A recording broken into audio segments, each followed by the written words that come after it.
The Bears. Because of the way they play the nickel corner here, and the nickel corner plays 88-85% of the snaps. He's got to be like part linebacker.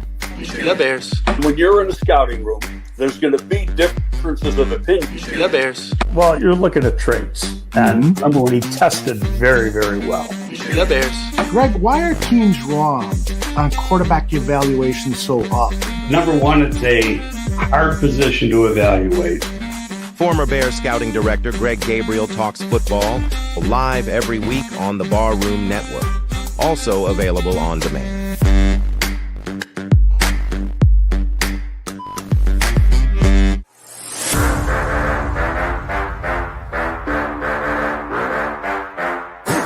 Look, I think it's a good time to be a Chicago Bears fan. There's a lot to be excited about.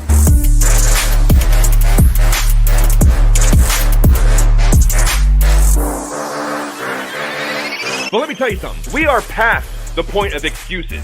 If things go sour, you have used up all of the patience that Chicago has to offer.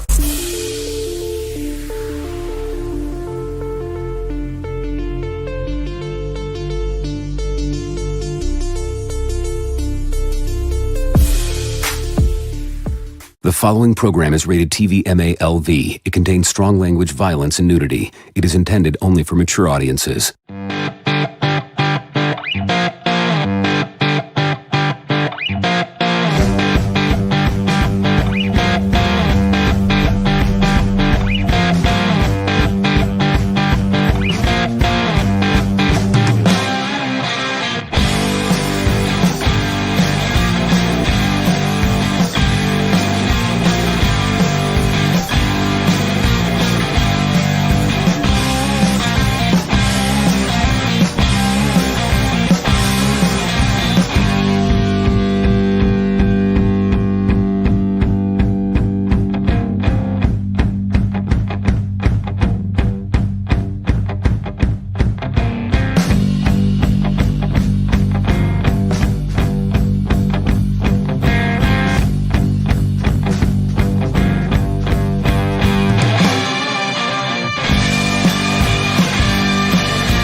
Here we go, Barflies. Welcome to the Barfly Tailgate Show. You already know it's done by Barflies, for Barflies, and all the other Bears fans out there. Happy Packer Week, Bears fans. Coming off of a 5-game win streak now. The Bears are rolling into town, going into the frozen tundra of Lambeau Field literally today. Kickoff temperatures at like 15 degrees. I heard with the wind chills about 5. Oh, my goodness. So if you're heading up that way, hopefully you're tuned in, but if you're heading up that way, make sure you're bundled up. But bear down, what's going on, fellas? I am so fired up for this game. How was your week, KB? How you doing, man? Oh man, it's been a hell of a week on my side, brother. A lot of good news coming my way, man. A lot of things to be happy about, you know. You want to share with the fan, buddy? Oh man, it's a couple personal things. Mom's bought a new house, man. We closed on at the beginning of the week. Hell yeah! Certain somebody got a upgrade at the job, man. So I'm proud of it. What's up, brother? You know what I'm saying? Hell yeah, dude. Good things going on. Then watched Ohio State lose last night. Y'all Michigan fans is all the same. I saw Dave Portnoy right off the bat. I was like, y'all just got your ass beat by him last week, bro. Hey man, that's fine for me. But it's good to watch misery because they lost on that field goal kick where he shaked it from the 30. Boy, Shake-opotamus. Couldn't believe it. Yeah, crazy stuff happening in the college world yesterday. And another thing, KB, we saw Big Cuz come off the injury report this week, clean and healthy and good to go, which is always fantastic news. Absolutely. Injury report actually is looking decent this week for the first time in a while. Neil, how was your week, brother? How you doing this morning? Man, it is a particular type of victory Sunday is what it is. It is one of those things where my dad hasn't been this happy since 1967. There you go. IU I think- is Big Ten champs. Yeah. IU is Big Ten champs. It is an unbelievable thing. Watched that thing last night in the group chat with my dad, my mom, my sister, and just enjoying the hell out of that whole thing, man. If you guys, for anybody in the chat that doesn't remember or didn't hear me say it the first time, my dad was on the football team there when Corso was coach. He went down there to punt the damn ball. And the funny thing about it, he basically had a cup of coffee down at IU. He got into that locker room and he saw the starting punter, which was like a year or two older than him, was 6'4", 210 with a long ass leg and an absolute rocket off, firing rockets off his foot. And the guy behind the number one guy was 6'3", 220 and firing rockets off his foot. He's like, dude, I'm never going to play here. so he's like, you know what? I'm going to salute this whole thing from the stands, and we're just going to rock and roll from there. But he had an offer from Mississippi State, ironically enough, where I spent 8 years of my career, and he had an offer from Air Force, and he was about to go to Air Force, didn't necessarily want to go into the military. My grandpa was a military guy. My mom's dad was a military guy. So like he was like, I'm not sure if I want to go that route, but he had a good foot. He had a good leg, man. But yeah, we celebrated the hell out of that thing last night, but hey, it's Green Bay Hate Week. That's what we're all here for. And today is the biggest game of the year, the pinnacle of Green Bay Hate Week. It's FGB time, and I am absolutely rocking and rolling, ready to go. Yeah, the chat's been on fire already this morning. Tooch, how was your week, man? How you doing this morning? Doing good so far, man. Man, look, it's Packers week. Since 1992, and Brett Favre took over, the Bears are 16-50 against the Packers. Sorry to break that to everybody, but yeah, I mean, look, this is the first time that Bears and Packers will meet on the field where both teams are 5 games or more over 500 in the Super Bowl era. Packers have won 3 games in a row. The Bears won 9 of their last 10, and man, what a difference a year makes. Yeah, shit. Black Friday, we beat the world champs, and 1 year earlier we fired Matt Eberflus. That's right. That's right. And I was thinking back to that last week. I remember I was listening to ESPN 1000. They had Matt Eberflus do his morning show that morning with Captain J Hood prior to firing the guy. Like, you know what you're doing. What are we doing? But it does seem like, Tooch, cooler heads have prevailed. We're finally putting money where it's well-deserved. They said Ben Johnson, whatever it takes to come down here. He has molded this thing even to where guys that we thought were going to be busts have become solid players. I mean, Ozzie Trapillo has stepped in at left tackle, and all of a sudden he's freaking playing his ass off. Darnell Wright looks like an all-pro, legitimate Pro Bowler. The middle sure does. Absolutely matters. It does. The middle of the offensive line is beautiful. It really does.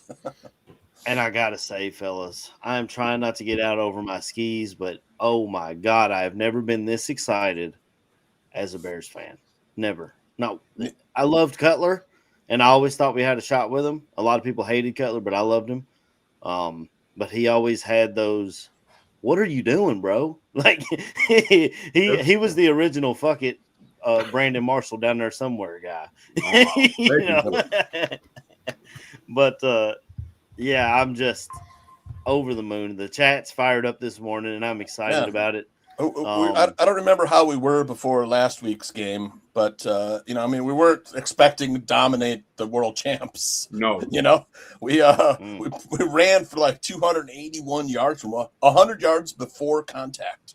That's how much push the offensive line was getting. Neil, I got Ben Johnson's game plan. Run through a motherfucker's face, dude. Right. Hey, it worked. Both backs went over 100 yards the first time since 85 when Peyton and Suey did it against the Lions in a 24-3 win. That's a beautiful thing, man. I mean, the offensive line, Neil, it was like watching a symphony. Guys were walled off. There were poles that trapped defensive linemen who expected to be unblocked. All of a sudden, there's a guy in his face. walls, giant holes. Man, it was so nice. The run game was so creative, man. You have to really credit Ben Johnson and Dan Rochar for the job they did against the Eagles, man. The Eagles was a good run defense. We made them look like chopped liver. Ben does a great job of scheming up, man. He does a great job of attacking the weaknesses and scheming up something that is going to exploit them. Yep. It's a phenomenal thing. Yep. And, the thing about it is, too, is that, the way that they blocked that defensive line. I mean, number one, Darnell Wright, again, is absolutely putting somebody on their ass. Yep. But the edge, Jalen Phillips, was caught out of position so many times because he had to respect the fact that Caleb Williams can do damage with his legs. Yep.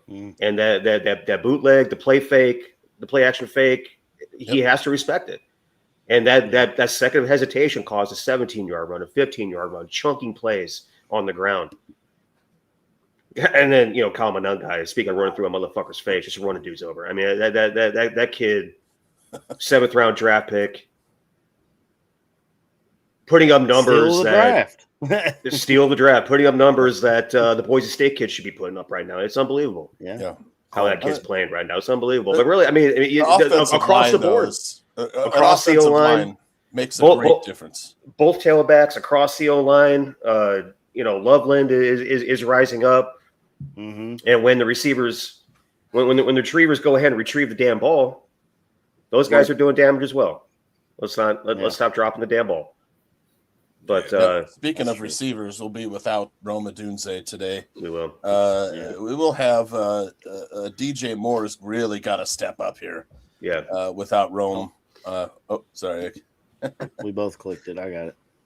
Without Rome, DJ Moore, and Luther Burden, Olamide Zacchaeus, and I don't think they've activated anybody else. So I think we'll see Devin Duvernay out there as well. Big day for Burden, boys. Big day for Burden. Yep. Yeah, we can get some big plays out of Luther Burden. That would be fantastic today. We have to run the ball like we did last week. Oh, absolutely. Yeah, that's the key. That's 100%. that's definitely You got the to key. get off the bus running that ball, bro. And we all talked about the O-line, but this receiver room has taken to heart when Ben Johnson showed up and said, "No block, no rock." These receivers are blocking their ass off too. That's the most impressive thing about that entire room. Yep. Like you said, we'll be without Rome, but Rome's been blocking his ass off this year. He's been a physical guy. Yeah, DJ and Luther too. Both all those guys blocking, and Colson Loveland's blocking has been better than advertised as well. Mm-hmm. Hey, KB told us that don't sleep on Loveland. I mean, he was that's the dude who was putting up fences in Idaho before he went to Michigan. I felt like he had some cowboy strength in him. Yeah. Oh yeah. You come from a school whose first and only offense right now is let's run the ball, and it's been like that for how many years? Mm-hmm. I mean, I'm just being honest. Nostra KB. So I mean, all year, I said Monangai need to get touches. Yeah, there. Yep. Yeah. Well, and it really goes back to our bye week. If you guys remember, we were awful running the ball the first 2 weeks, and Ben Johnson talked about our practice habits weren't matching a championship level. Yep. Really getting in their ass, against even telling the media, we're not playing as expected. And they came out of that bye week, and they haven't looked back. They ran the ball on everybody, and everyone kept saying, well, you're not playing anybody. Now we beat the Eagles. All of a sudden I go back to work and I'm hearing people saying, well, the Eagles are washed anyway. They're not. I'm like, what do we got to do? What do we got to do to show too many Eagles fans? Eagles fans were dead after that game. They're like, we haven't seen a fun game since February. Yeah, they don't deserve a good football team in Philadelphia. No. The way I watched their fan base retaliate when you're the world champions, and I think it was 7-3 or 10-3, and they're booing their team off the field. Mm-hmm. Like, y'all got a Lombardi in your closet from last year. It ain't even got 10 months ago. Only 10 months. These kids booed Santa Claus. Let's not forget. These kids booed Santa Claus back in the day. They're gonna boo anything. True. Yep. Yeah, you're right. The O-line makes a ton of difference. Last year's O-line versus the Packers. These are the guys we had we're rolling out there versus Jake Curran, who I don't remember him even on the team, bro. Coleman Shelton, yeah. Hey, we got fucking fire. That's the dude Yeah. from last Matt year. Pryor, big for no reason. Oh, maybe he was. The Very boring, O-line that wasn't left great, but Matt Pryor worked his ass off last year. I mean, he could be on my bench this year if I needed it, and if I needed an extra dude. But yeah, that O-line was you got a backup center, a backup right guard. It's all backups. The left all guard's backup. Yeah, the entire thing, backups and backups and a rookie, pretty much. Damn near. Yeah, yeah. And this is an interesting point that Bezo Joe's bringing up. So I've been hearing this too. Caleb Williams getting hammered for his inaccuracy issues and completion percentage. Do you guys think it's warranted criticism? I do, to a point. He is missing throws that he should make. I'll pass to you, KB. Just give me a second. Go ahead. But if you look at his third down completion percentage and his fourth quarter completion percentage, it's actually really good. So when the game's on the line, he's getting the job done. Now, I would like to see it happen earlier so he wouldn't have to go into clutch Caleb mode that we've seen so many times this year.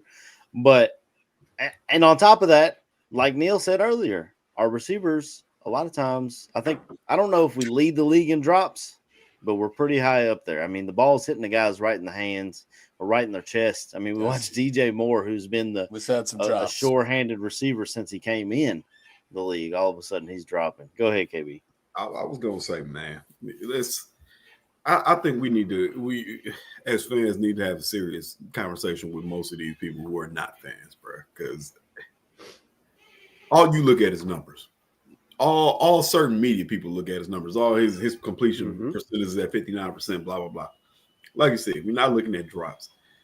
PFF had Rome rated with 2 drops this year. Fucking crazy. I seen one game where he had 3. Like, what are we doing? Like I said, we all know we can go back to it. I was all for keeping Fields. I was all for doing the haul, and I admitted on this pod and this channel, I wasn't necessarily the most highest person on Caleb. I always felt that Caleb played a lot of backyard football. You started to see a little bit of the change this year. You started to see a little bit of now he's starting to play in rhythm. When he plays in rhythm, I think the kid is phenomenal. Like I said, the play where him and Loveland saved the game for us against the Bengals was an in rhythm pass. Pop, pop, pop, ball out, boom, touchdown. Yeah. You got to look at some of the plays that the receivers aren't making. If you add the drops to Caleb's percentage, he's probably up somewhere around 61, 62%. Now, it's not the best, but you compare that to other people that are now MVP finalists every year, the Lamar Jacksons of the world, the Josh Allens of the world. These dudes, they all were low 60s their second and third years in the league. Yeah. Sometimes it just takes a little time, man. The kid is uber talented. I said this last year. Uber talented. He has accuracy issues. I said last year he couldn't throw the deep ball to save his damn life. We've seen a little bit of a change. But like I said, that comes with coaching. That comes with learning new mechanics, new footwork, all of those things, man. So at the end of the day, man, all this, he's going to be trash. He's not going to get any better. All that's not warranted, man. You have to let the kid grow. And the other thing about it too, KB, is you're also talking about a quarterback that's doing the right thing and not turning the ball over. Exactly. You know, some of those incompletions are him dumping the ball when he's got an edge rusher chasing him down, or when nobody's open and he's scrambling and there's nowhere to run. Get rid of the ball, live and die another day. Yep. That is also something that elite quarterbacks do. He's figuring it out.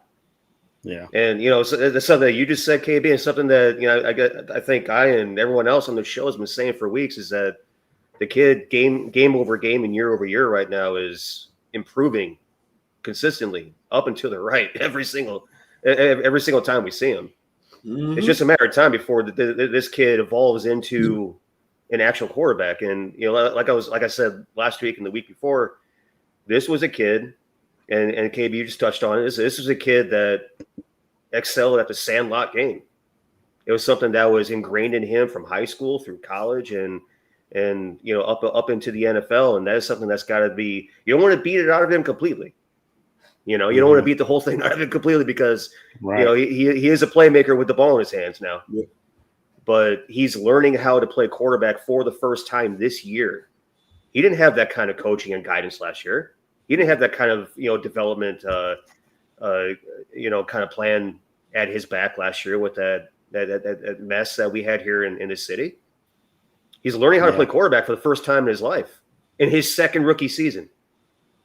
And damn it, dude, it's starting to look pretty good. And there are flashes of elite out there.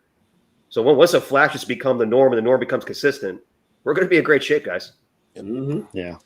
After the game on Friday, Ben Johnson talked about the exact subject of completion percentage.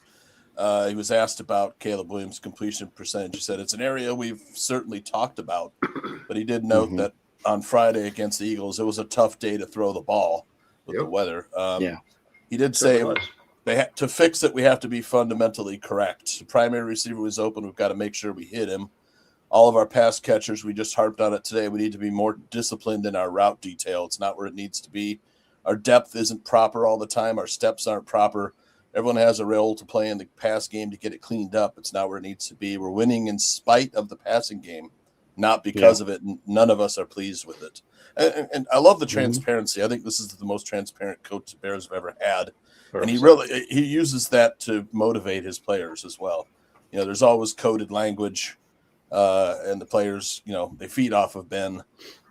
They trust Ben to put them in position to win. They trust all of these coaches to put them in position to win. As they trust them with their teaching, with their technique, with their play calling, and game management is like night and day from last season. Matt Eberflus. I know it was Thomas Brown got the win last year up at Green Bay. Those games were less than 3-point wins. The first time, and it both came down to field goal kicks at the end. It was a 2019 to loss, and the first time we played Green Bay last year, and then we had the blocked field goal and the Cairo Santos game winner for 22-20 win on the second, for Thomas Brown beating them. But the series, man, since Brett Favre took over, like I said, we were 16-50 against the Packers. I mean, they got every right to chirp at us. So I really want to shut them up today, man, with a new team and a new coach. Yeah, I agree. But if you look at it that way, too, we're a blocked field goal away from the Packers going winless in the division last year. That was the only one they got in the NFC North. It was because they blocked our field goal. And that was obviously a better – they had the coaching over us. They had, they had every advantage over us. I know he talked about winning in spite of the passing game, and he did follow it up later saying it's not just the quarterback, because everyone took that and ran with, he doesn't like Caleb, he's ready to move on, this and that. He followed it up and saying, no, it's not just Caleb. And I remember seeing in the Philly game, there's two plays in particular where DJ Moore does a cutback and he's on the ground, he slipped, and then I think maybe Burden did the exact same thing. The ball is there in the area, but the guy falls and slips. I don't know if the turf was slick during that game. And then, like you said, Tooch, they talked about the wind. I mean, we didn't exactly see Jalen Hurts throwing it 50 yards down the field either. Let's be real. So obviously that was a factor in the game last week. You don't see Jalen Hurts throw the ball 50 yards downfield with the wind at his back. What you talking about, man? You can't use that as an example. I'm just saying that they moved the goalpost on us. His rookie year, all we heard was y'all could have had Jaden Daniels. Now this year, all we're hearing is y'all could have had Drake May. And I think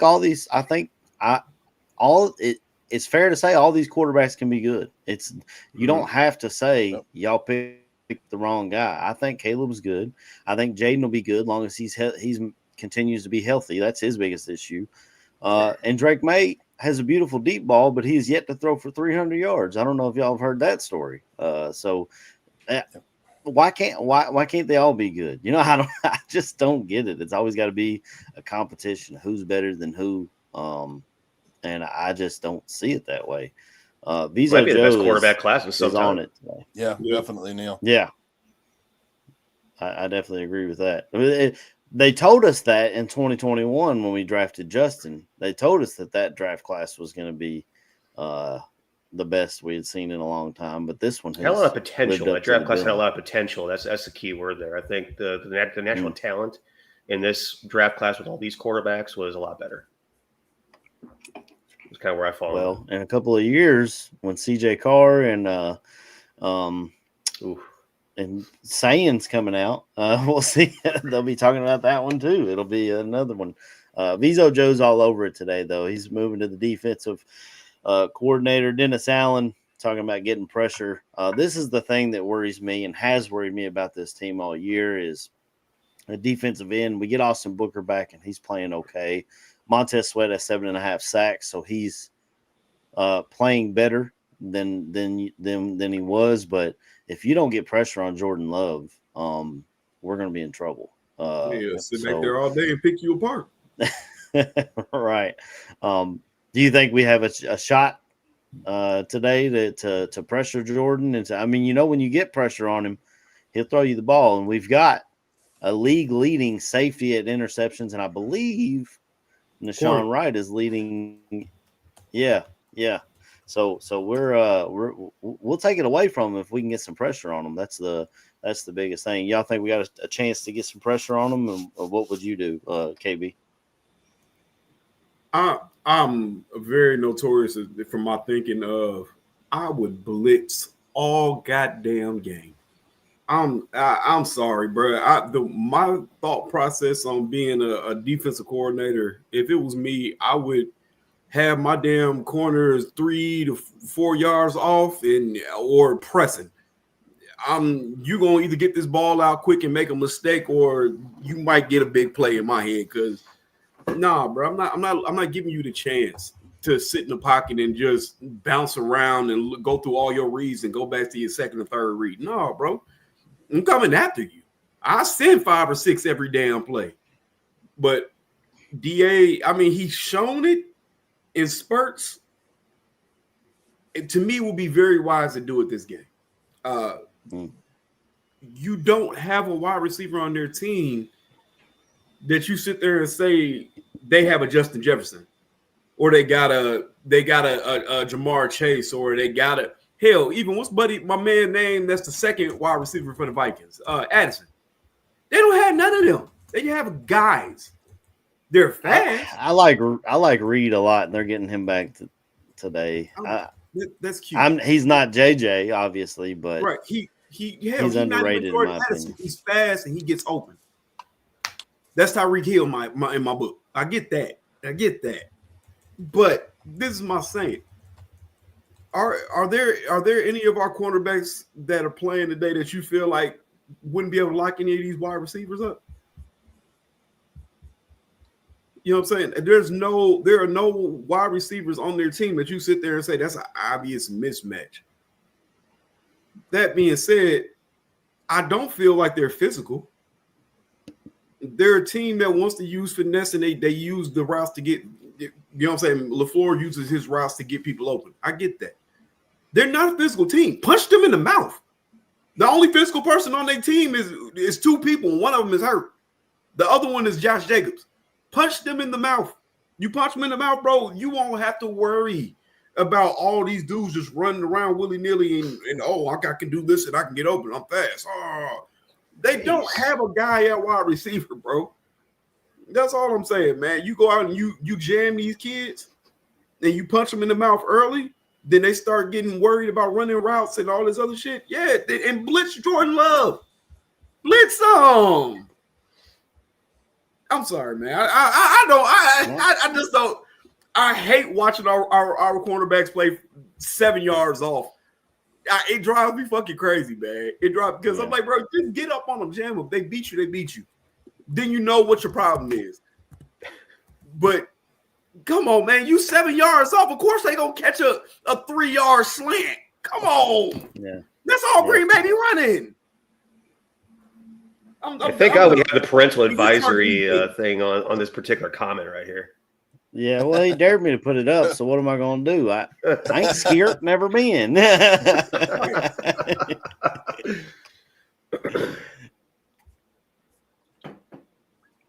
Say, man, But you know, I think you're right, KB. Though we gotta pressure them, whether it's blitzing 100%. or whether we think we can get home with 4.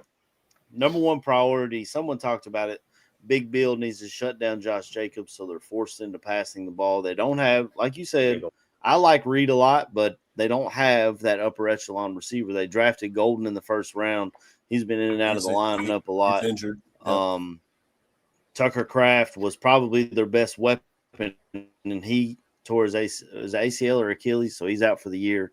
And their O-line's banged up. KB, Elton Jenkins is out. They've been shuffling guys around trying to figure it out. And I keep hearing, I was hearing this week all week long, and I know power rankings are basically irrelevant, but everyone has put the Packers above us in the power rankings. Been limited all week with a bad back. Yeah. What have they? What is this? Zach Put it back up there, Tooch. Put it back up. Right tackle in the game. What is Been limited all week with a bad back, and we got the Green Bay Packers X feed posting this bullshit. 1772 big boom. He's not even going to be the best right tackle on the field tonight. What are the chances you call that number and leads you to a port site? What are the chances? Absolutely. Probably leads you to the Hills Have Eyes casting call. Listen, I had to take a break from X, man. I've seen probably the dumbest, most ignorant post I think I've ever seen in my life. A dude, whoever the guy is, he has a cheese symbol in his name. Says Chicago had to run and get Detroit's best coordinator to have any reason to be relevant or something along those lines. Duh, Nick. I almost said jackass. Bro, what do you think you go and get a coordinator for? Like they didn't go get LaFleur from the Rams. What's he talking about? Yeah, what do you think you do when you fire a coach? You're not supposed to go get the best, bright, young talent in the game. And once I seen that, I was like, I think I'm good on X because I believe all Packers fans that are on social media are excuse my words, retarded. I'm sorry. It blew my mind. I saw him. No need to apologize. On the radio this week, they said sometimes that cheese that they wear on their head kind of seeps down into their brain a little bit, and they just have no choice but to see things with Packers glasses on. But I'll be honest, fellas. ESPN Milwaukee this week said the Bears fans are scared blankless. That was his exact words. What are we scared of? Our over-under this year was 8.5. We've already hit it. Bro, we're playing with house money. The pressure's on you. Y'all are the ones since 1992 where we've only beat you 4 times. Y'all are the ones with back-to-back to possibly back Hall of Fame quarterbacks and 2 Super Bowls to show for it. The pressure is on you, fellas. It ain't nothing for the Bears. What are we going to do, another loss? I mean, let's be real, fellas. But it's supposed to be the Packers' year. They're a 7th-year head coach, 6th-year quarterback, and went all in on Micah Parsons. I was going to say, traded all right, Parsons. With all that, 7 years they got already. A loss to the Browns and a loss to the Panthers already happened. And they tied the Cowboys, who we blew out. But Florida's been there 7 years. They don't have the Bears. Unbelievable. Packers are better than the Bears in all the power rankings. But I don't know. I guess they beat the Lions. They swept the Lions, so they got that. But I don't know, Phil. I mean, there's got to be they Toyota-thon, freaking Jordan Love. That pisses me off too. I work at Toyota. I grew up a Kentucky fan. Randall Cobb tearing us up. Now I work at Toyota, and it's Toyota-thon Jordan Love. What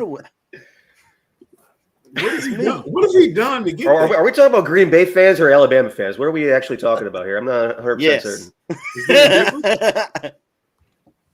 Maybe Texas fans. I've been hearing them chirping about they need to be in the playoffs, even though they've got a loss to the Packers Florida. lost to the Giants. I don't remember that. I know the Eagles did. The Eagles. I don't remember. No, that Jameis Winston played in that game, they won by a touchdown. So it's Or was it not 4? Packers won. They lost to the Browns, the Panthers, and the Eagles this year. Oh, it was a touchdown. Yeah, that's right. Packers. They put up 7 points against the Eagles. Did we not watch last week? If they didn't stop us on 4th down in the first drive, which I didn't think they did, we put up more points than we did. I mean, I don't know, man. But we got to prove it, fellas. We got to prove it on the field. People are going to keep doubting us until we prove it on. Just keep doing it. Keep putting us down. If just think about it, fellas. If JJ McCarthy doesn't have that miraculous comeback in week 1, we're sitting at 10-2, and everyone's talking about us the way they're talking about the Patriots. I think it's more that we kind of pissed that game away than JJ McCarthy doing work. We definitely kind of shit the bed. I was gonna say that game was the amalgamation of Ben Johnson's first game coaching, his first game you playing somebody in the division, and also it being your first game. He just got out coached. It's as simple as that. There's nothing wrong to say that. It wasn't like the dude was supposed to come in and be Notre Dame's his first from the first call. We was gonna take bumps and bruises, and that was a bumps and bruises game. That's all. But instead of that setting the table for the entire year, like it would have been under Eberflus, like it was under Eberflus last year. Response. Exactly. Now granted, the very next week we got our asses kicked in by the Detroit Lions, but after that, it's been boom, boom, boom, boom, boom. Rattled off. What the hell is our record now? You lost 1 game since week 2, whatever it is. That was the Ravens with Snoop Huntley, who played better than Lamar has played this year. I mean, let's be that real. game still pisses me off, man. Bro, that's what worries me. That's what worried me about last week is the way we defended. JJ McCarthy was able to run on us. Jackson Dart, let's be real, was able to run on us. Oh, he ran on us all. We knocked him out. Yep. And then Snoop Huntley ran on us. Yep. I was worried about Jalen Hurts being able to run on us, and they just didn't. He started that. He started until something happened. you rip the ball. Go ahead.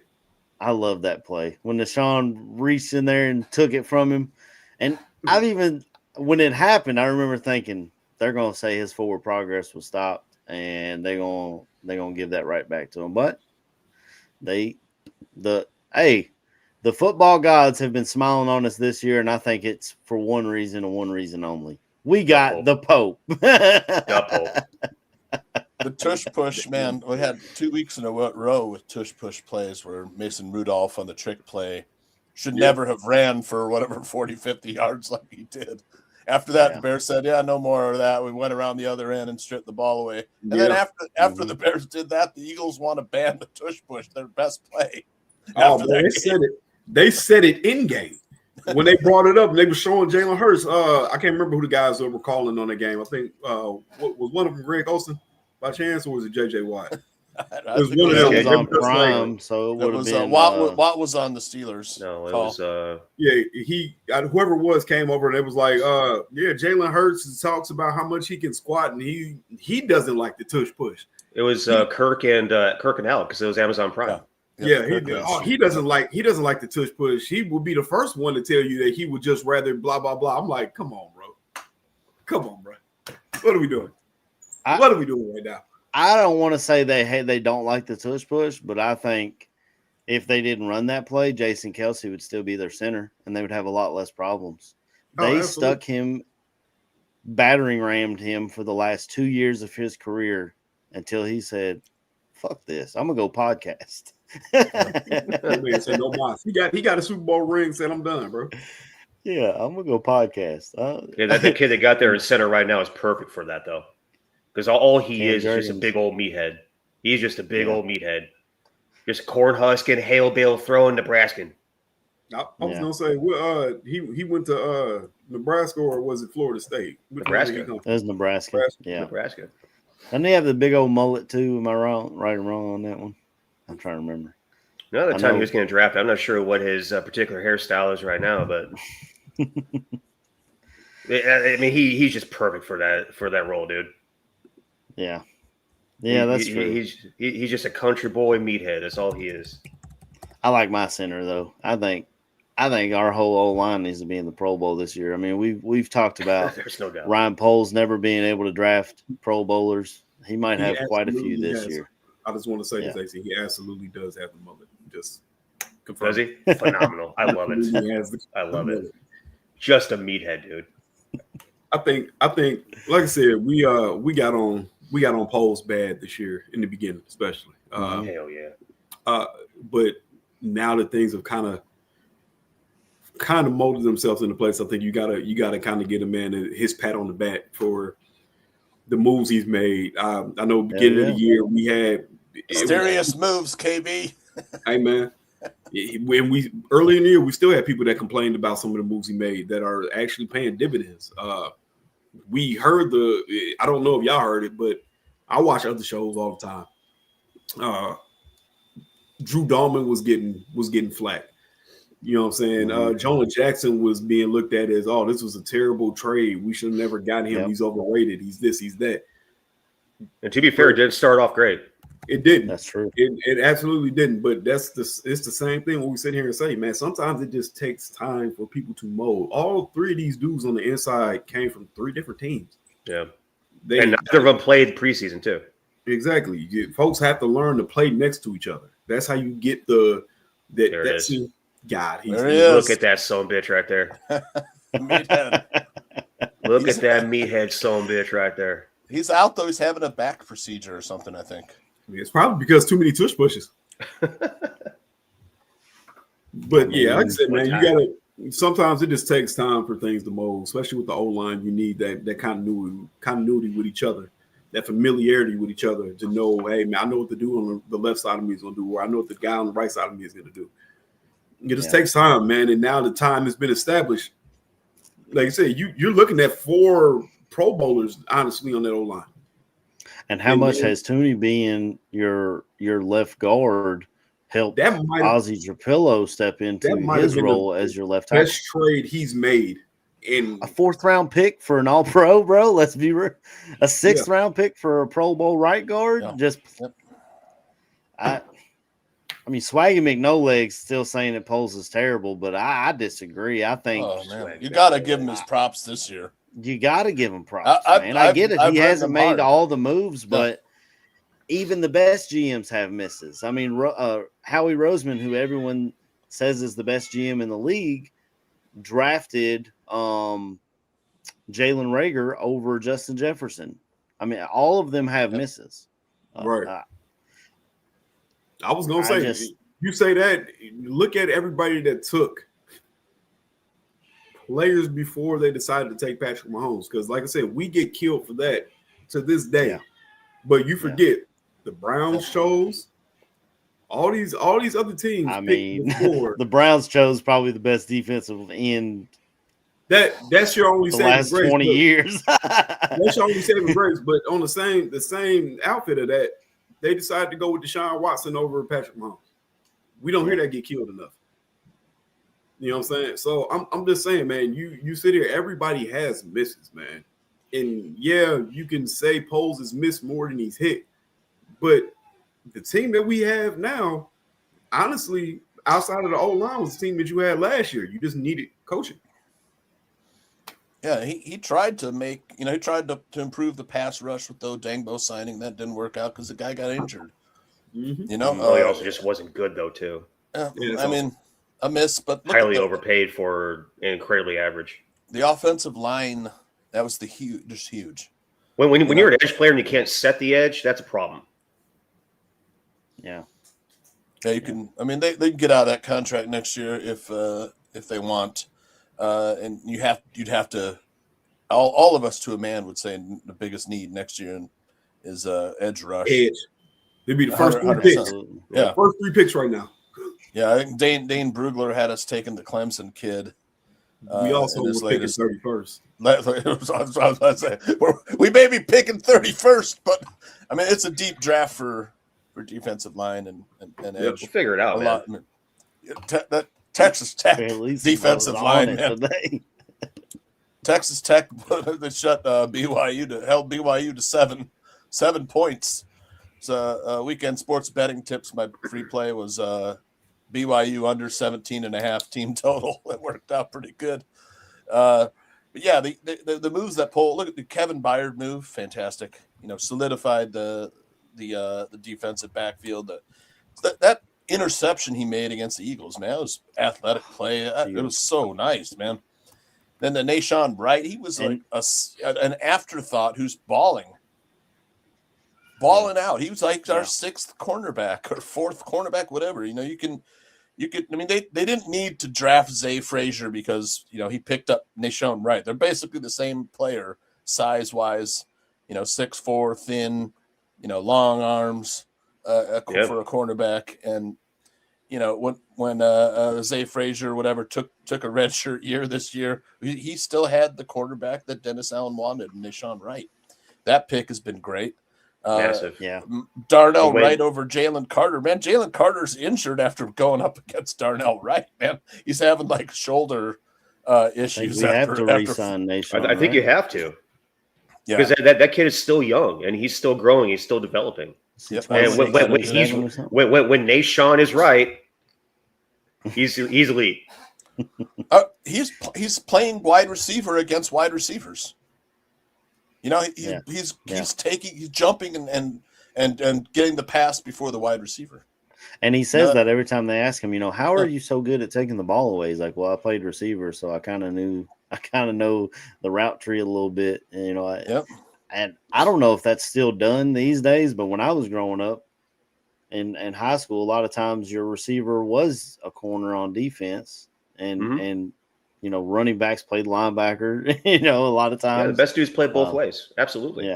Yeah. So more often than not, they're going to play receiver and tailback, and then also play safety, because when you're playing center field, you can go ahead and play sideline to sideline and make plays from opposite. I played running back and safety. Both ways. That's another big shout out to Ryan Poles, Swaggy Those are the 70s and 80s. The coaching staff that we've put together. Al Harris, I hope that we can keep him, but I feel like he should be getting defensive coordinator interviews this offseason. The running backs coach, Eric Bieniemy, has been working his ass off, and look what we've got out of that. The O-line coach may be the unsung hero of our entire coaching staff. You go get Dennis Allen, you go get Ben Johnson, who I've wanted for 2 years now. That's another shout out to your GM for making the moves that need to be made. And he hasn't put a shovel in the ground yet, but shout out to Kevin Warren for letting the McCaskies know you get what you pay for. So, yeah, I don't okay, Swaggy. If you don't get it, that's fine. You don't have to play. But it is what it is. I'm not watching the comments as much as I should. He just says he doesn't know how Poles is drawing in anyone. Literally, when we hired Ben Johnson, we thought, and the Raiders thought, we need to fire our GM so he can bring in whoever he wants as general manager. He said, I want to work with Poles. We are both Boston College guys. Ben Johnson's a Cubs fan, so that's another check mark in his box. He wanted this job for Poles, for the city of Chicago, and for quarterback. For anyone who wants to junk on our quarterback, he looked at the quarterbacks available and said, I want to work with Caleb Williams. He could have went to Washington last year and worked with Jaden Daniels. He chose to come here and work with Caleb. Yeah. It's not a finished product. It's not a finished product, but I love what we've got going on. I've been bashing Ryan Poles for a long time, before this season, but this and it was he's made since then, that you have to get. You can bash him for some stuff in the past, but I give him props when he does things that work out for the best. Like I said, his draft picks are starting to play. But the main thing is that these coaches are developing the players. Our coaches in the past didn't develop our players. Yeah. Our players didn't even know how to watch film. Isn't that crazy? Which is an absurd thing, dude. Yeah, I know. Yeah. But that's And another move that Poles has made that's underrated, he brought in a third-string quarterback who had been all over the league and played in several different systems and knew how to watch tape and knew how to study and knew how to teach younger quarterbacks, because the coaches only have so many hours that they can put in. But if you're a member of the team, you can spend as much time as you want. Y'all can go to Top Golf and talk ball or anything. Y'all can hang out and all that stuff. But it's I don't know. I'm excited. I'm just excited, Swaggy. If you're not, it's fine. You can just not be excited. I don't know. But we're 9-3, number 1 seed in the NFC. Shout out to the Carolina Panthers. KB, what'd you call him earlier, Neil? Nostradamus, but with KB, I can't remember how you put it. KB. I think you were the one. You were the one that said. Hey, you said don't sleep on the Panthers. Look what they did, man. They I don't know, guys. I was 17 in 1985. I was maybe 3.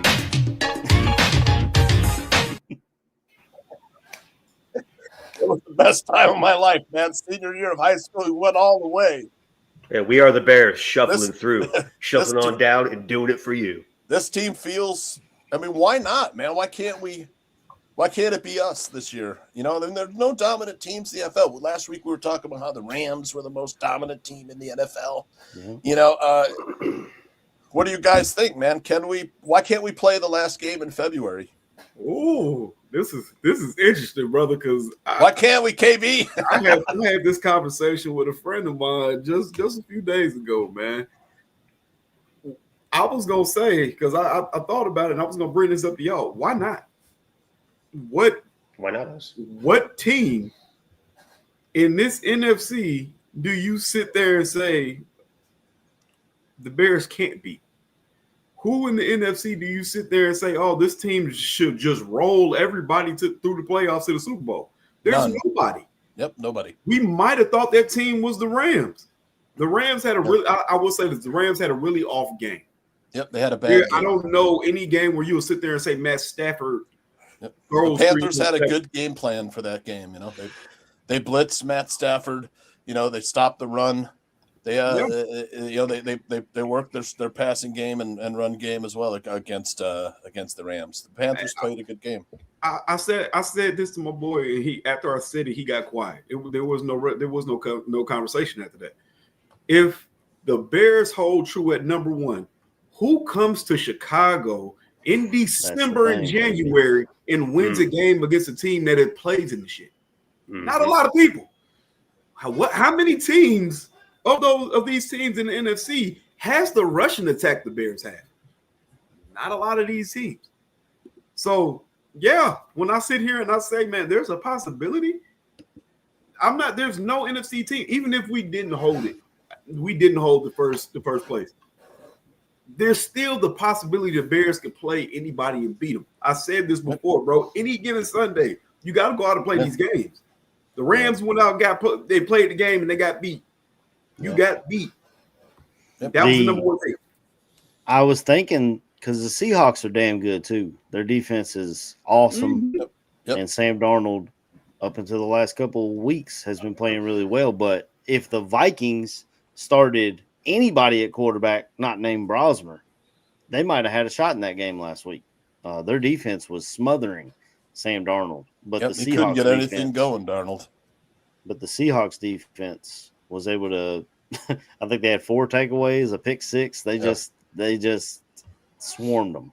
There's no offense on NFC is strong, but like Grant says here, we're not scared of anybody. I feel like we could step on the field. We're not outmatched when it comes to coaching.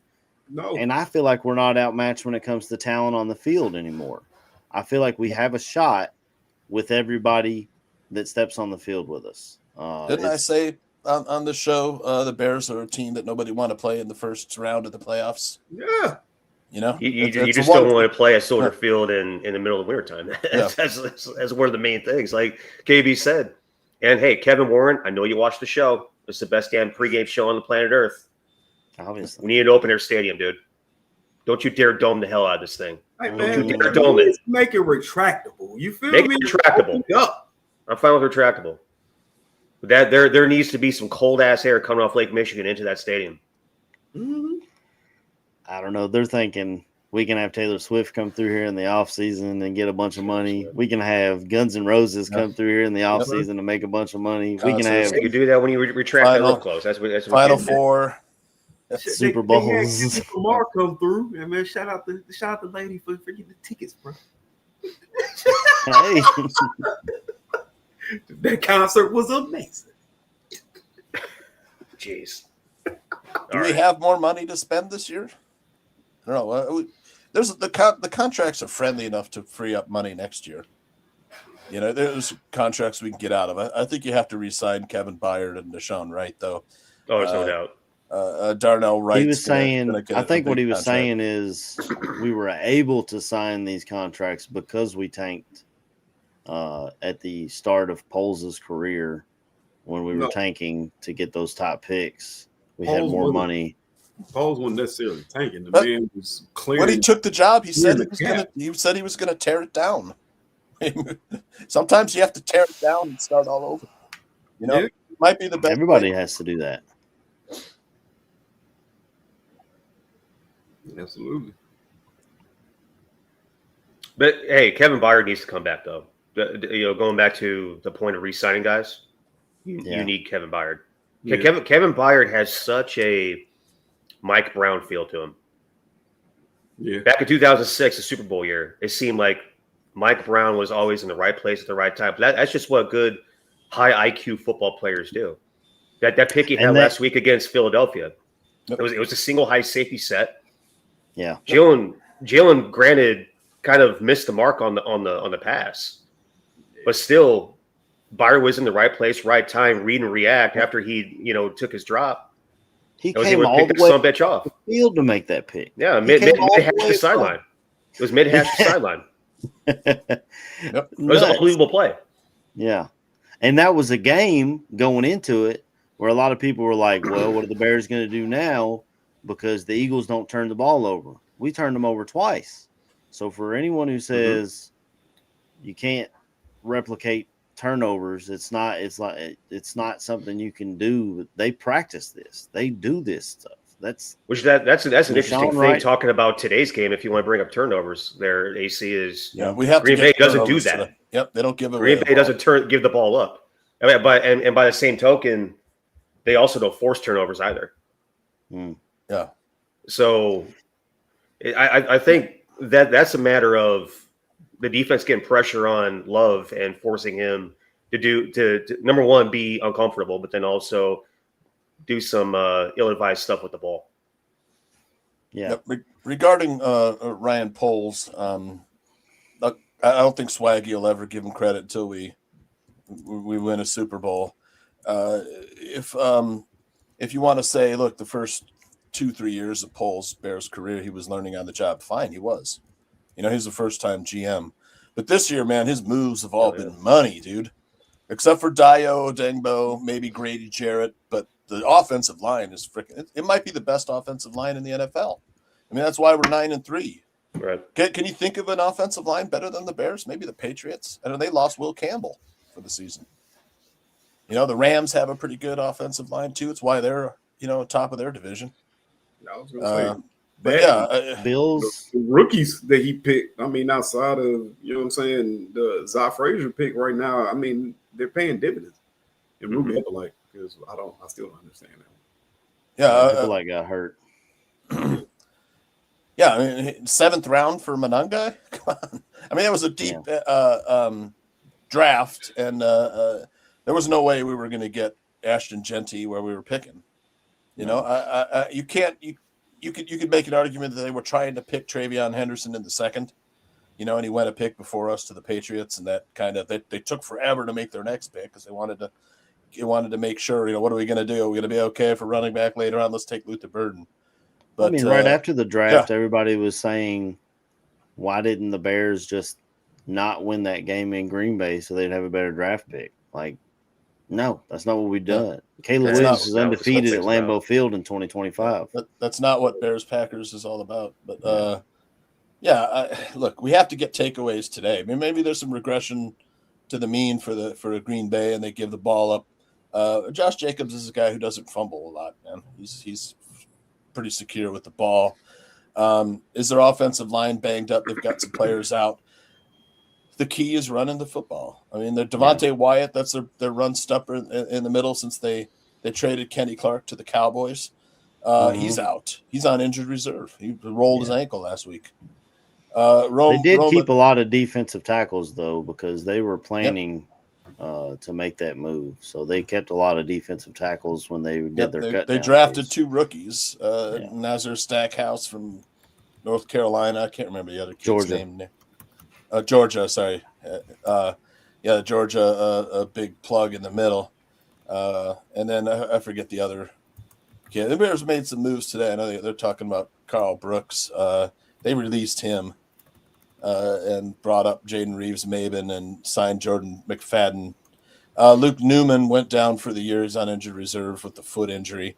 I don't know if he's designated to return injured reserve, but they signed him to the thing. So Brooks was the odd man out. Brooks was a pretty good special teamers, but they must feel like Reeves-Maben gives them a little bit better on special teams and plus can play on the field as well. Okay. Well, it's about that time. We got to close this thing out. KB, you want to give me your score prediction, bowl prediction, MVB, hit your shout outs, and we'll close this thing on out. Ooh, okay. 24-21 Bears. I'm going to say we carry out what we did last week. It's going to be a lot of running the ball, man. I don't necessarily think we'll be running the ball at the middle a whole lot. I think they might get out on the edge a lot and run a lot toward Myles Garrett. I said Myles Garrett. Lord have mercy. Micah Parsons. They'll be running a lot at Micah Parsons. Like I said, I feel like he's really great in the past. I'm not a fan of his game while he's in the run. I feel like you could watch him. At that point, you can kind of take him out. And if you beat him up early, it'll pay dividends later on for the rest of the game. MVB. It's like Loveland. Give me Loveland for this game. Nice. I don't know. I just got a feeling like Loveland might go off. They've been talking in the chat about Quay Walker being out. So if you can take advantage of a linebacker being out, you hit your tight ends. You'll say you got wrong. Quay Walker was a full participation yesterday. I think he was playing. Friday. I don't have a Packer. I couldn't find a Packers image for their. I've got an article on Packers. Lucas Van Ness is out and Devontae Wyatt is out. Savion Williams, a receiver, out. Colin Oliver, defensive line, out. Marshawn Lloyd, running back, out. The rest, everyone else is questionable. Javon Bullard is their starting safety. He's out.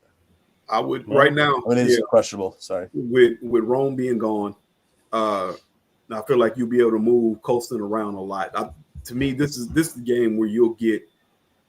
I feel like you can get a lot out of Luther Burden than Colston Loveland. And I think Colston Loveland shines a little bit more. So, yeah, I'll go with him as my MVP. Shout out to everybody in chat. Y'all did your thing, man. Y'all came with it, even with some of the more annoying comments. Not gonna throw any names, Swaggy. So it's shout out y'all boys, man. Like always, man. Love the show. Love doing this with y'all boys every Sunday, man. And it's nice when you got good things to talk about. But that's true. Love y'all, man. I'm gonna have to hop off because this weather. I gotta get moving. All right, brother. All right, brother. Take it easy. Good to see you, KB. Nostra, KB. Bear down, KB. Let's go. All right, take it over, Neil. Cheers to y'all boys, man. Always an honor. It's an honor and a privilege, gentlemen. You are gentlemen and scholars, and it is fun as hell to be on this whole entire thing. I don't know about scholar. I still use the word ain't. So. Oh well, shit. the best of us use that word. That's what it is. Where the hell did Tooch go? I don't know. Well, I guess Tooch go ahead and hit your. He'll pop back in. He's got the link. There he goes. Booted me off. Yeah, man. Where'd you go, Tooch? I don't know. You getting throttled over there, Tooch? What's going on? Yeah, throttled. 27-20 is what sort of spoke to me in the middle of the show. 27-20. I think that's where I'm going to go with that prediction. Most valuable Bear is going to be that defensive line, the entirety of the defensive line. Get after Love's ass, force him to be uncomfortable, shut down that run game. It's all going to start up front. It's going to start in the trenches. Yeah. And then, everybody, the back seven is going to cook. Yeah. Bold prediction. Luther Burden has a breakout game. Luther Burden's going to cook himself. That's kind of what I'm feeling. That would be so much fun to see, too, because he gets – I mean, even when he just gets a first down, he gets so excited and fired up about it. The dude's intense. Yeah. But again, going back to what I remember watching him as a high school kid, that kid is just an absolute dynamic playmaker with the ball in his hands. Get him the damn ball. Yeah. Throw him the damn ball. Keyshawn Johnson, where you Give at? him rounds. Give him all kinds of stuff. Yeah. The whole thing, man. But yeah, shout out to y'all boys. The chat got kind of ornery today. Yeah. But y'all bring it every single week, and that's awesome. What's our numbers looking like today, AC? We got 75 in right now. I haven't looked to see how many likes we got. I'll give it a double check here. Yeah, we had like 500 on one time last week or the week before. Yeah, that was last week. I don't know. Y'all boys slacking? What's going on, guys? Everyone's shoveling. Yeah, right. I gotta get out and shovel. Hey, it does look beautiful outside though. We got about another 5 inches on the ground here, but it does look beautiful outside. My girls are 7 and 9. I'm always like, hey, there's leaves to rake, or hey, we gotta shovel the driveway today. Yeah. Had Friday morning, I woke up, our furnace was out. Oh shit! It was like 67. Goodness. Yeah, I had to get the space heaters. It's funny though. My wife. What was the temperature?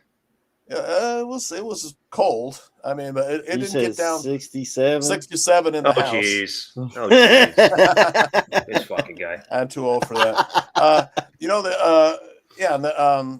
went down there and I'm like, I tried to get something. I'm like, I could smell the motor burnt out, and I got my guy out here yesterday fix it, and he didn't charge me hardly anything. A new motor was like $450 and $200 to install it, so not bad.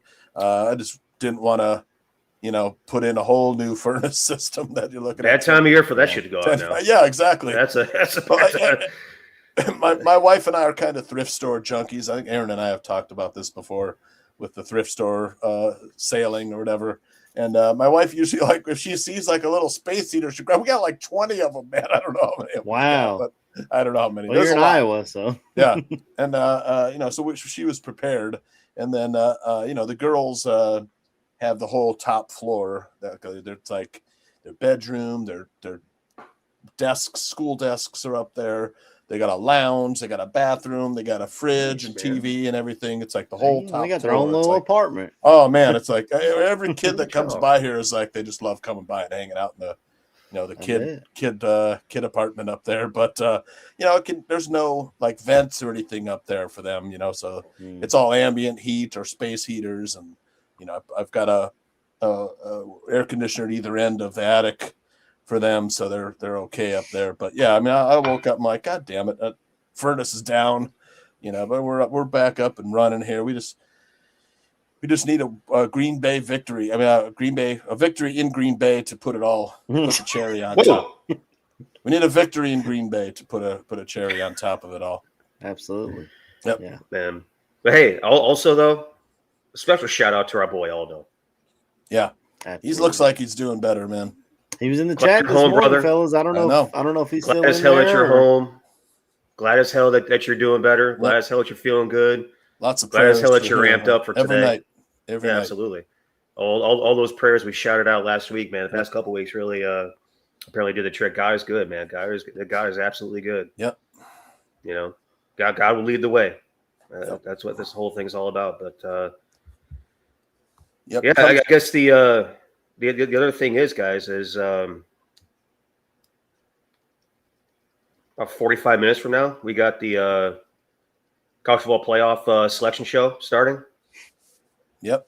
Which is going to be there's going to be a lot of people pissed off on X. Oh my gosh, yeah, what the heck? There's going to be a lot of people pissed off. And if Notre Dame doesn't get in, then that's an absolute conspiracy. That's a hit job.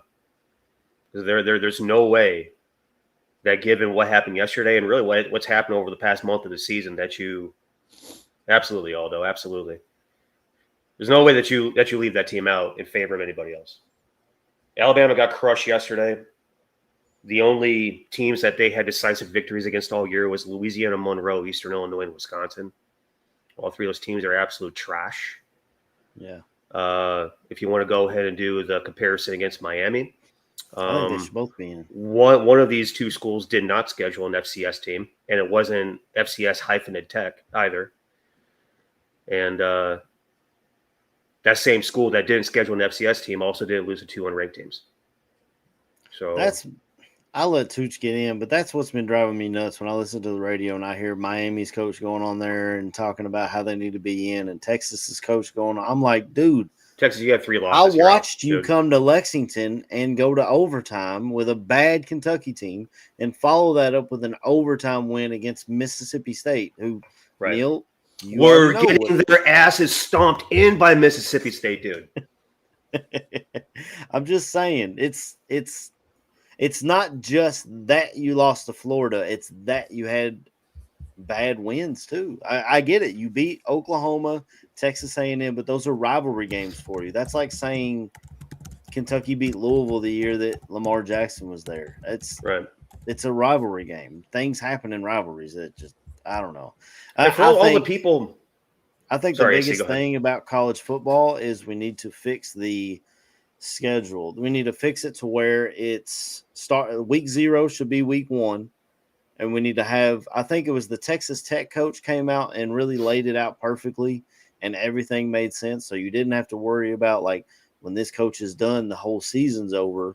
Prior to him, like Lane Kiffin, you don't even see that happen. The whole season's over by the time he goes to LSU, and we don't even have the questions of will he coach in the playoff or will he not. It's so easy to fix, but they just, and I think the committee, either the playoffs will be expanded again, it'll be 16 teams, or the committee will be gone because they just do shit willy-nilly. They'll say they put Notre Dame above Miami, and everyone says, well, Miami beat Notre Dame.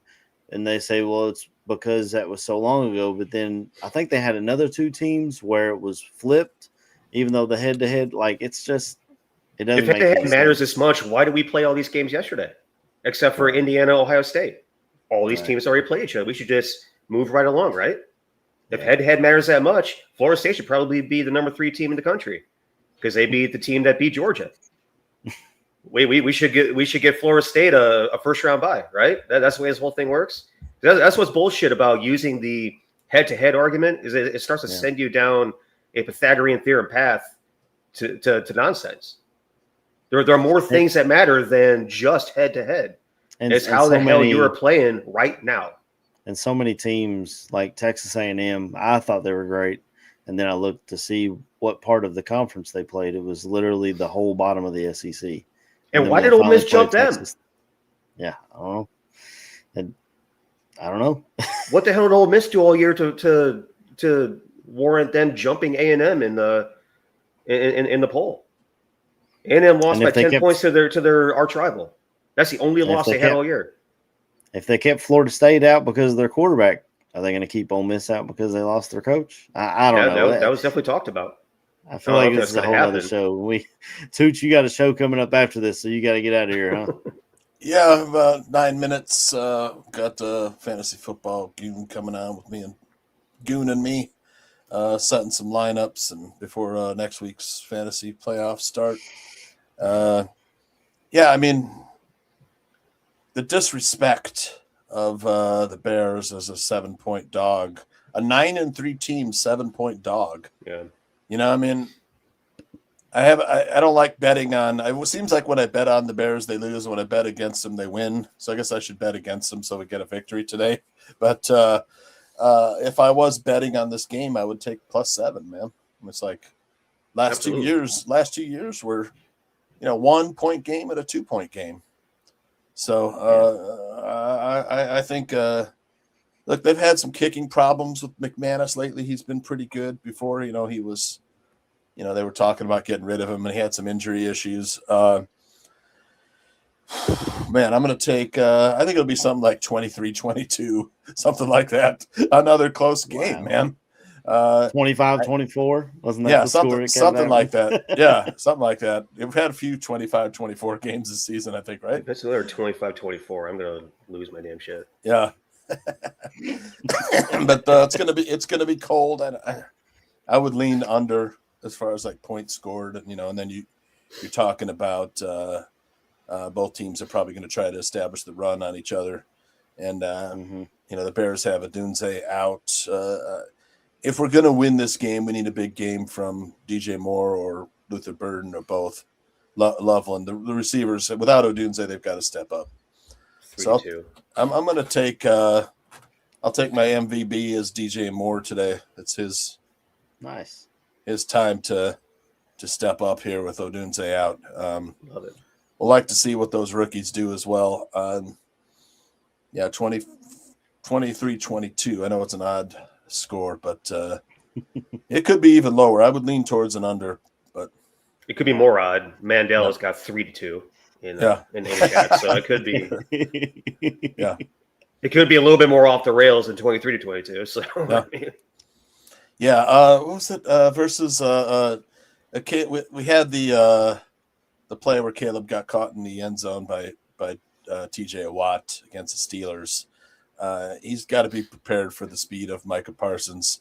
I know Caleb is fast. There's a few times he's been clocked at like over 21 miles per hour, and his speed first down run last week was 20. Yeah, his speed takes teams by surprise. And he's stronger than people think. He's able to break out of the grasp a lot. His escapability. That's something that Jordan Love doesn't have, is the escapability of a Caleb Williams. So I think we just have to improve the accuracy. He sailed some passes last week. It wasn't the most ideal of passing conditions at Lincoln Field. But I don't think it'll be that great of conditions today. But if you were to ask me which quarterback has a better arm, I'd still take Caleb Williams. Jordan Love has played pretty well this season. Only 3 interceptions on the season. That's the crazy thing. That's something. Yep. Yeah. So, but I'm gonna take the Bears. Look, if they lose, it's not the end of the world when we drop down to 7th in the seeding. But we'll play again in 2 weeks. Yeah, we'll play again in 2 weeks with the Browns. Primetime game too. Primetime game, 7:00 kick, right? Mm-hmm. Got a chance for revenge. Yeah, the pressure's on the Packers, man. They're at home in front of their fans with a lot to prove. So Bears play a good game, avoid the penalties. I think we have a great shot of coming out of there with a victory. Could I argue that Ozzie Trapillo versus Micah Parsons might be the matchup of the day? That right there could either make or break, win or lose the game. He'll have help. I mean, the thing about Micah is be 12 plus all day. I would assume, but he doesn't just come off that one edge though. They move him around. Sometimes he'll come through the middle. They'll put him next to Rashawn Gary. Sometimes they move him all around. So it's obviously Caleb has to know where number one's at on defense. That's the number one priority. Pre-snap reads are going to be massive today. Pre-snap reads. I'm assuming Gordon's playing, right? Matthew Fochese is asking in the chat. I feel like he's not on the injury report. Hold on a second. Yeah. We got Hippolyte out, Odunze out, Stevenson is out. He's not everyone even else on is full participation. He's not on the injury report at all, so I assume he's playing. Yeah, so Gordon's in. He's good to go. My score prediction, so difficult. I feel like I'm 30-21. Bears win. My bold prediction is, and I guess it's bold now. Jordan Love throws 2 interceptions, one to Nashawn Wright and one to Kevin Byard, and that seals the game. Bears are able to run the ball. So my MVP is going to be Kyle Monangai with a Bears first down. I don't know if y'all saw that on TikTok, but I freaking love that. I'm loving some Kyle Monangai, and he's having a blast out there. And like you said, Tooch, run through a motherfucker's face. I think that's what we're going to do. Big shout out to the chat today. Yeah. They all brought it. Whether I agree or disagree with your opinion, still shout out to you. Definitely excited for this game.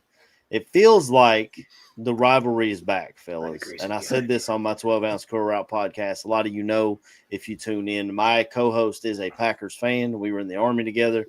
So this week, for the first time in a while, I felt like I was able to say something and my team backs me up a little bit. I feel like the rivalry is back. What's I feel his, like both of these. What's his thoughts on the game? He said, because we talked about it a little bit, and he said, "Man, I wish Ben Johnson would have left the division.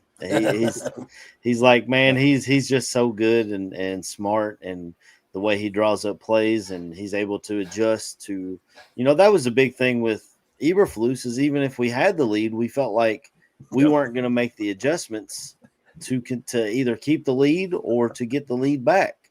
Where Ben Johnson is the king of adjustments. He changed our whole running scheme in a bye week. He's got us. It's just, I'm so excited. But I think Bears are able to get the ground game going. We got to stick with the ground game, AC. You can't give up on it. Throws when he has to, like that Komet throw that was perfect. It was perfect timed. Really put that game away in Philadelphia. That play action where he hit him. Oh, it was beautiful. Need to see more of that. Definitely. But other than that, like, comment, subscribe to the Barroom Radio Network. Like we said, Tooch is going to leave straight from here to help you set up your fantasy lineup. So if you got the notification bell hit, you'll go on right over there and talk to him and the goon to set up your fantasy lineup. And until next week, we'll just say fuck Green Bay and bear down.